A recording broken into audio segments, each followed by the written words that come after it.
Hi beautiful friends. Alliance యూనివర్సిటీకి వెళ్తే admin డిపార్ట్మెంట్లో ఎంట్రీకి ఎదురుగుండానే వినాయకుడు ఇలా కనిపిస్తారండి. ఎంత బాగుంటుందో అండి, క్యూట్గా ఉంటుంది.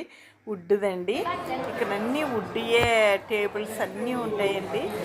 ఇక్కడ స్టూడెంట్స్కి ఎంటర్టైన్మెంట్ కోసం ఒక గేమ్ ఆడిస్తున్నారు. ఇదిగోని 3 కార్డ్స్ 4 రోడ్స్లో పెడుతున్నారండి. ఆ కార్డు బ్యాక్ సైడు ఒక బొమ్మ ఉంటుందండి. అది ఫ్లవర్ అవ్వచ్చు, ట్రీ అవ్వచ్చు. అవి రెండు ఒకేలా ఉన్నాయి. ఓపెన్ చేసి పెట్టాలి. తక్కువ టైంలో ఎవరు తొందరగా తక్కువ టైంలో పెడితే వాళ్ళు విన్ అయినట్టండి. చూడండి, ఆ గ్రీన్ ట్రీ 2 కార్డులు ఒకటే, అందుకని ఓపెన్ చేసి పెట్టారు. అలాగండి, ఇవి గేమ్ బాగుందండి. ఇలాగా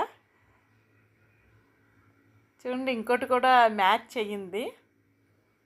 ఫ్లవర్స్, ట్రీ ఏవైనా ఉంటాయండి.